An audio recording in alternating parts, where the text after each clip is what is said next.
Ahora, si tú tienes una mujer contenta, desde que tú llegas, tú encuentras esa casa como un percal.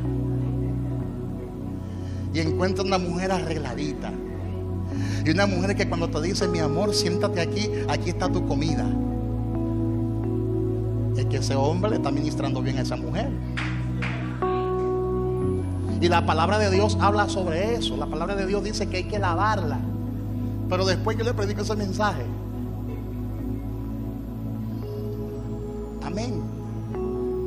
Porque Cristo es el esposo y Cristo comparó la iglesia con su esposa. Y Jesucristo habla sobre todo eso. La palabra de Dios habla sobre todos esos detalles. Y eso es bueno. Entonces, cuando la mujer está sana espiritualmente, en la casa todo fluye. El hombre sale y encuentra muchas puertas abiertas. Pero cuando la mujer está incómoda, cuando hay problemas espirituales, ¿sabe qué el hombre dice? Esta mujer me tiene azarado. Y no es que la mujer lo tiene azarado, es que hay un problema que hay que resolver en el mundo espiritual. Y cuando hay problema en el mundo espiritual de pareja, tus oraciones encuentran estorbo. No es que no se está orando, pero la oración no pasa del techo.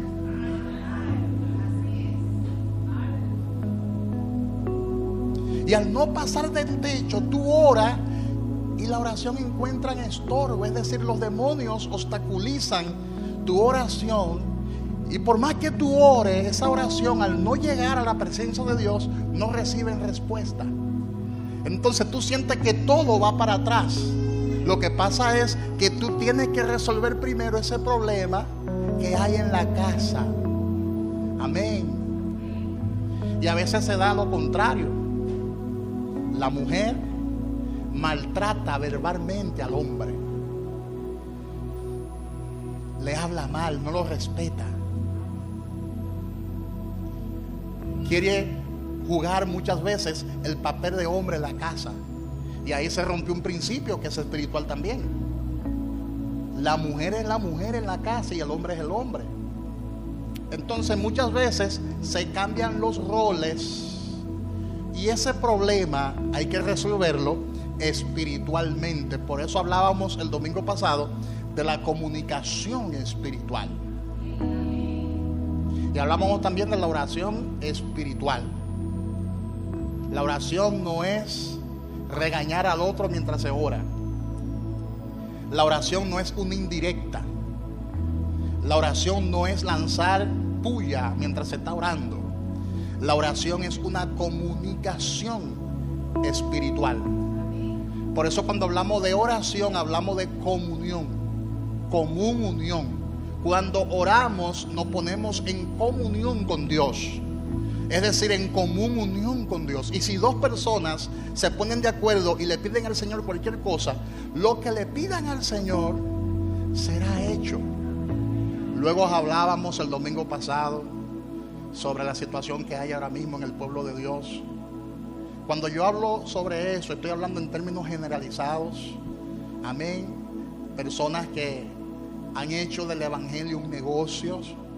Personas que han hecho del ministerio su propio negocio. No es que el reino de Dios no se pueda ver como un negocio, porque el mismo Jesús dijo: en los negocios de mi Padre me conviene estar. Pero los negocios del Padre no son lucrativos, sino que cuando Jesús dijo en los negocios de mi Padre me conviene estar, estamos hablando de hacer la voluntad absoluta de Dios. Como diciendo, para eso nací, para eso crecí, para estar en los negocios de mi Padre. O sea, para hacer la voluntad de mi Padre. Mi Padre es mi empleador. Yo soy el empleado de mi Padre. Y en la fábrica de mi Padre, en la industria de mi Padre, en los negocios de mi Padre, me conviene estar. Pero ese negocio no es tuyo, es del Padre.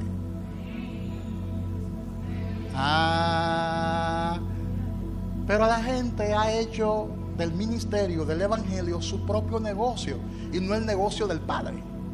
¿Me están entendiendo?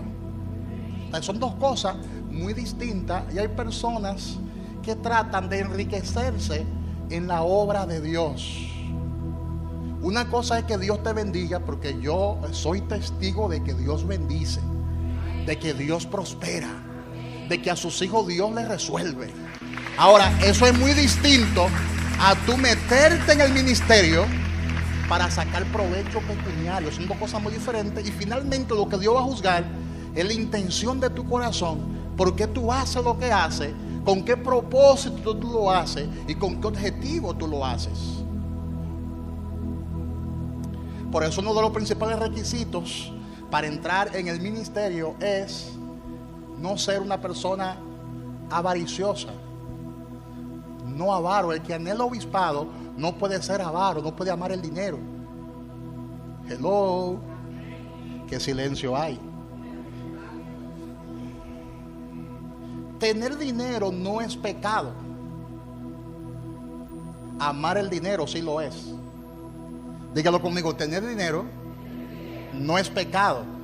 Ahora, amar el dinero sí lo es.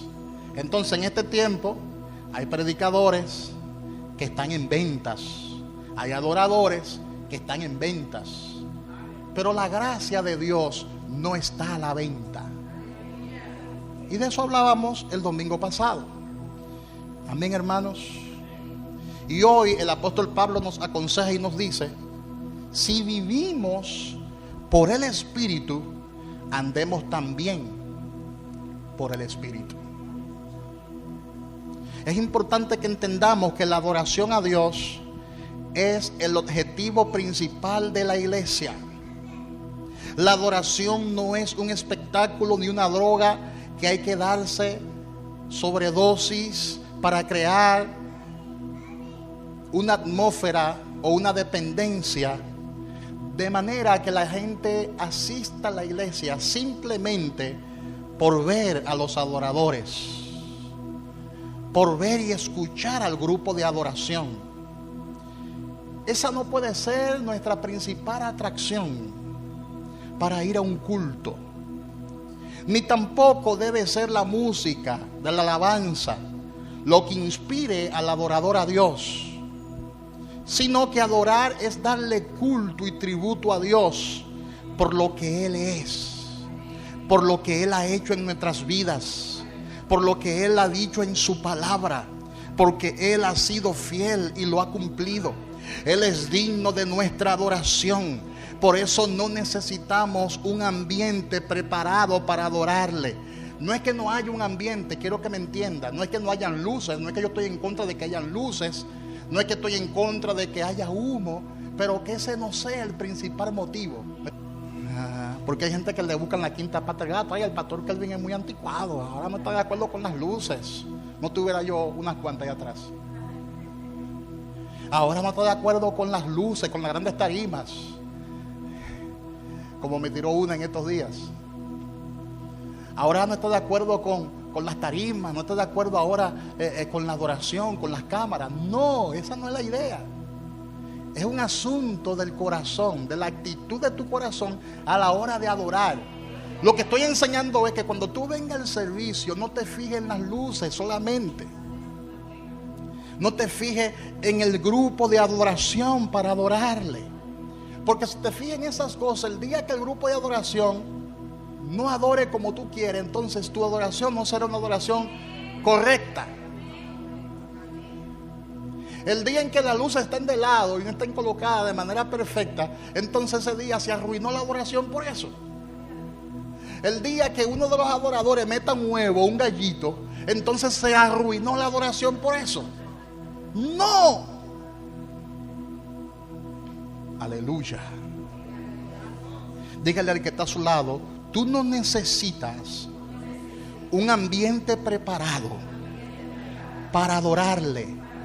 No necesita ni siquiera estar físicamente para adorarle, porque muchos le adoran aún quemándose en una hoguera. Amén. Muchos le adoraron aún quemándose en una hoguera, porque lo adoraban en el Espíritu. Muchos le adoraron aún con cepos en ambas manos, con cadenas en ambos pies y metido en la cárcel de más atrás. Y allí adoraron al Padre y lo hicieron en espíritu y en verdad, como el caso de Pablo y de Silas. Ahí no había un ambiente de adoración. Allí lo que había eran presos gritando, quejándose. Y allí Pablo adoró a Dios. Y allí Silas adoró a Dios.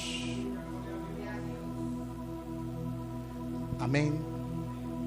Hay dos formas de hacer las cosas en la iglesia: según los hombres o según el Espíritu, según la carne o según el Espíritu, de acuerdo a nuestra mente, concepto y experiencia, o según el Espíritu.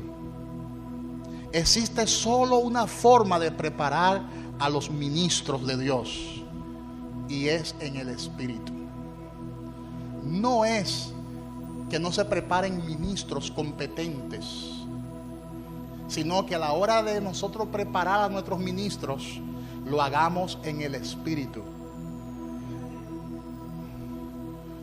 Porque es bueno recibir clases de teología, es bueno recibir clases de homilética, de hermenéutica. Todo eso nosotros lo hemos dado, lo hemos recibido. Pero también hay que enseñarle a los estudiantes a andar en el Espíritu. Hay que enseñarle a vivir en el Espíritu, porque si no, tendrán un tremendo mensaje, pero teológico. Tendrán un mensaje intelectual. Tendrán una enseñanza cargada de letra, pero no hay vivencia en el Espíritu. Porque no es lo mismo hablar de que Dios habla y tú tener la experiencia de que Dios te habló.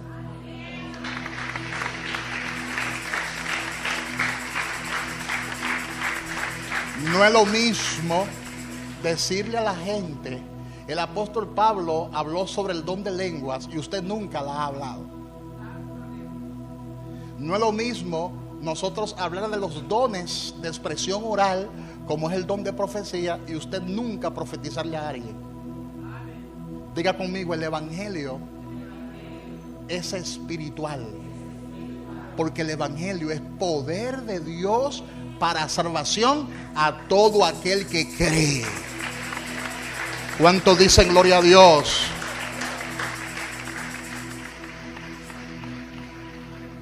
Pero lamentablemente he visto que hay quienes escogen formar a sus ministros al estilo universitario o a través de la cultura griega, a través de los seminarios, rechazando el modelo de la palabra de Dios. Y es donde nosotros no podemos caer. Amén. Y estos prefieren el método que toma la Biblia y la analiza fríamente como si fuera un libro cualquiera. Ese es el método que muchos, no todo el mundo, muchos utilizan. Por eso a la hora de uno elegir, ¿verdad?, un programa de estudio, debe investigar primero y asesorarse de que ese seminario le dé lugar al Espíritu Santo de Dios, porque hay seminarios que lo que hacen es que te aspiran la unción. Hay seminarios que lo que hacen es que te sacan todo lo de Dios y te llenan de letra. No hay un fluir en el Espíritu. Amén. Y te convierten en eruditos. Yo conozco muchos eruditos que saben mucho griego, mucho hebreo y mucho arameo. Y cuando se sientan contigo te impresionan con sus palabrerías, pero no hay en ello vida espiritual.